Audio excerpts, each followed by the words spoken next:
ఆత్మ సాక్షాత్కారం. భగవాన్ శ్రీ రమణ మహర్షి జీవిత చరిత్ర, బోధనలు పుస్తక పఠనంలో గిరి ప్రదక్షిణ.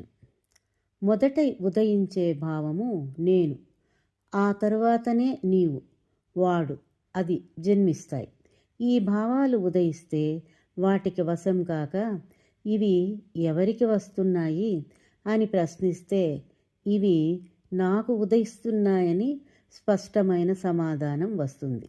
ఆ తరువాత ఎవరు నేను, ఎక్కడిది ఈ నేను అంటూ భావం యొక్క మూలమును అన్వేషించాలి. అలా అన్వేషించగా మూలస్థానమైన హృదయాన్ని చేరుతాం.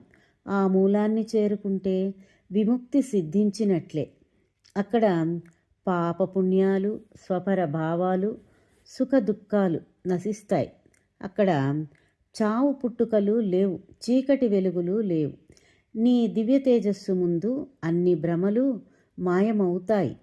సాగర జలాలు సూర్యుని వలన, గాలి వలన పైకి ఎగసి మేఘాలై, వర్షమై, ఏరులై తిరిగి స్వస్థానాన్ని అంటే విశ్రమించటానికి సాగరాన్ని చేరుతాయి.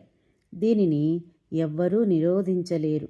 పక్షులు చెట్ల గుబురులను విడిచి విహంగయానం చేసి విశ్రమించడానికి తిరిగి గూటికే చేరుతాయి.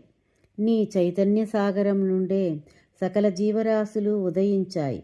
అన్ని జీవులు ఎక్కడెక్కడో తిరిగి విశ్రాంతిని కోరుతూ మూలస్థానమైన నీ వైపే వస్తున్నాయి.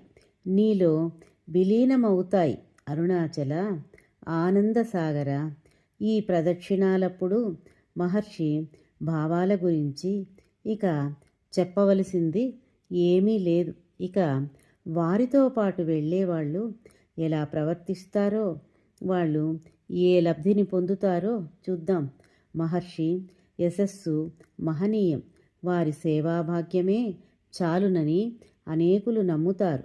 మహర్షి ప్రదక్షిణకు పయనమైనారని తెలియగానే వారికి, వారి బృందానికి సమర్పించడానికై భోజన పదార్థాలను తయారు చేసి దారిలో అక్కడక్కడ అనేకులు వేచియుండి తమ సమర్పణలను స్వీకరించమని వేడుకుంటారు.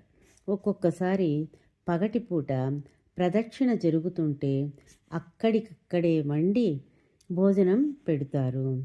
ఇక్కడ మహర్షి నేను అనే దాన్ని గురించి చెప్తున్నారు.